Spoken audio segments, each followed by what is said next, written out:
Good evening, student. Accounting treatment of goodwill on the admission of new partner. नया partner जब firm में entry करता है तो उस टाइम गुडविल की जो ट्रीटमेंट है वो हम कैसे करेंगे। तो उसकी 3 सिचुएशन हो सकती हैं। फर्स्ट सिचुएशन है कि जब अपने गुडविल की पेमेंट वो ओल्ड पार्टनर को प्राइवेटली कर देता है। सेकंड सिचुएशन में वो अपने गुडविल की वैल्यू को कैश में लेके आएगा। और थर्ड सिचुएशन क्या है, वो कैश में लेके नहीं आता अपने गुडविल के पार्ट को। तो फर्स्ट सिचुएशन जो है इसमें बोला गया है कि वो प्राइवेटली पेमेंट कर देता है ओल्ड पार्टनर को। तो प्राइवेटली पेमेंट करी गई है, इट मीन्स फर्म में कोई पैसा ना आया है ना कोई पैसा गया है, कोई भी कैश फ्लो इनफ्लो और आउटफ्लो नहीं हुआ। प्राइवेटली पेमेंट कर दी ओल्ड पार्टनर को। तो बिजनेस के अंदर हमारी फर्म के अंदर कोई पैसा नहीं आया, इट मीन्स हमने कोई भी ट्रीटमेंट नहीं करनी, कोई भी रिकॉर्ड उसका अपनी बुक्स में नहीं रखना, क्योंकि बिजनेस की फाइनेंशियल सिचुएशन के ऊपर कोई अफेक्ट पड़ा ही नहीं है। सेकंड सिचुएशन क्या थी, जब नया पार्टनर अपने गुडविल के पार्ट को लेके आता है और कैश में लेके आता है। इसके भी आगे 2 ऑप्शन हो सकते हैं। जब वो कैश में लेके आता है और जो पार्ट वो गुडविल का लेके आया, जो अमाउंट वो लेके आया, उसको बिजनेस में ही रहने दिया जाए।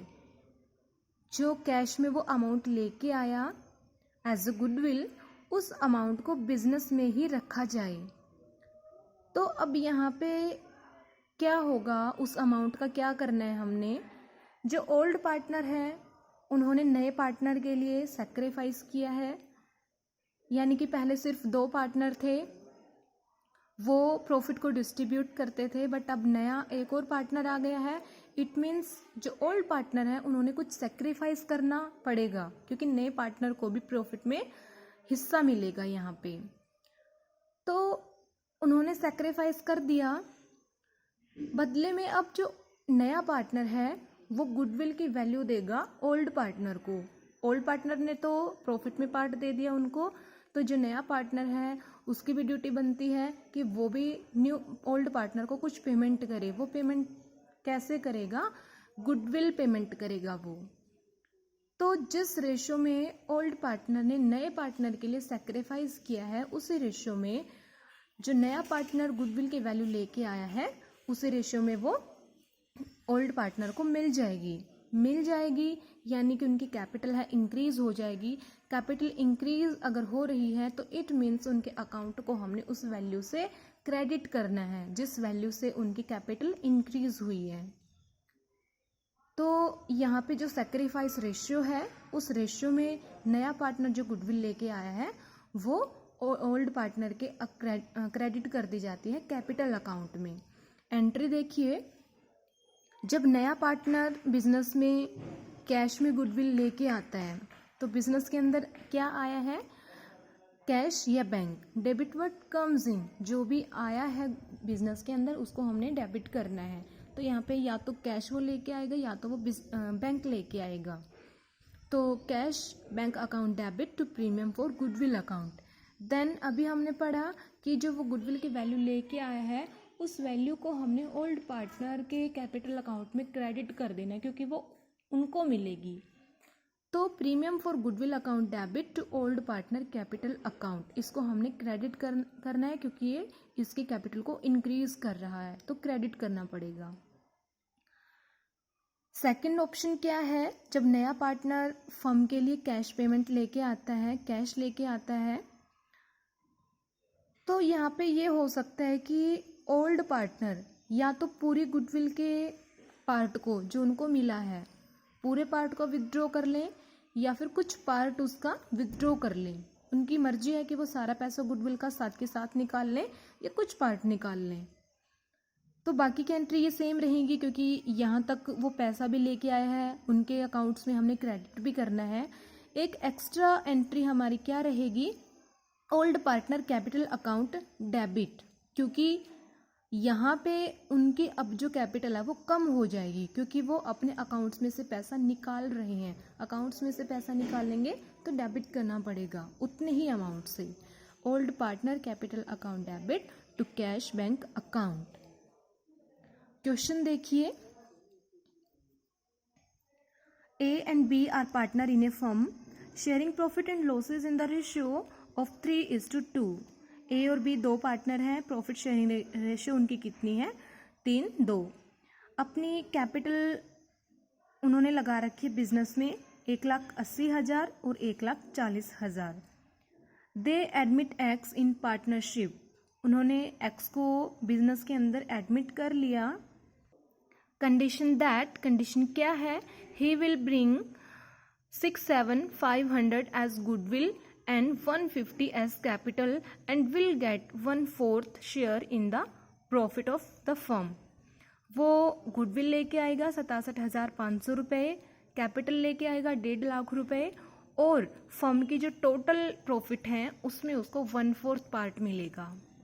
Assuming that the capital and goodwill have been brought in cash by the new partner, pass the necessary journal entry and find out the new profit sharing ratio of partner when a goodwill पहली situation क्या है? Goodwill is retained in the firm और second situation क्या है? Goodwill is withdrawn by the partner.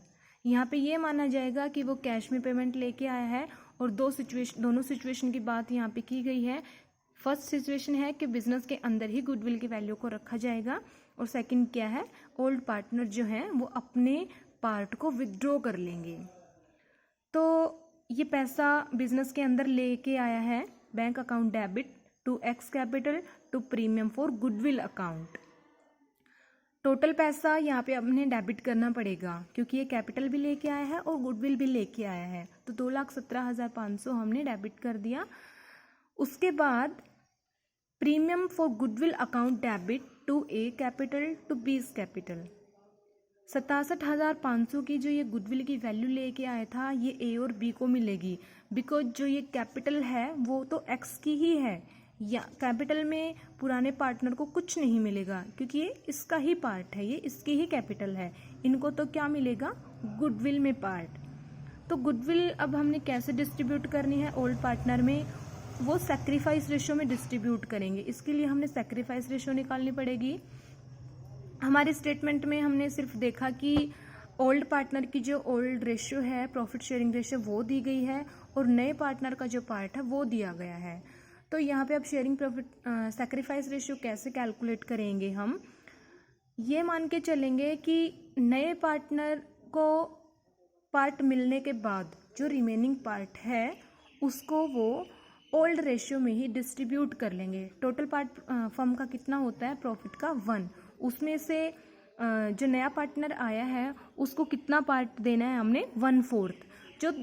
जो remaining part रह गया 3/4, उसमें वो ए और बी डिस्ट्रीब्यूट कर लेंगे अपनी ओल्ड रेशियो में। तो यहाँ से हमारी सैक्रिफाइस रेशियो निकल जाएगी। उस सैक्रिफाइस रेशियो में आपने गुडविल की वैल्यू को इनके अकाउंट्स में क्रेडिट कर देना है। सेकंड सिचुएशन क्या रहेगी? इन्होंने अपना पैसा निकाल लिया, तो यहाँ पे ये सेम एंट्री रहेंगी दोनों। तो ये क्योंकि ये पैसा ये बिजनेस में लेके आया है और इनके कैपिटल अकाउंट में क्रेडिट कर दिया। एक बार तो क्रेडिट कर दिया बट साथ के साथ इन्होंने अपने जो पार्ट है गुडविल का वो विथड्रॉ कर लिया। विथड्रॉ कर लिया इट मीन्स इनका जो कैपिटल अकाउंट है वो कम हो गया, इनकी कैपिटल कम हो गई क्योंकि ये इन्होंने अपने अकाउंट से निकाल लिया। तो इसको हम डेबिट कर देंगे और फर्म से क्या चला जाएगा? बैंक।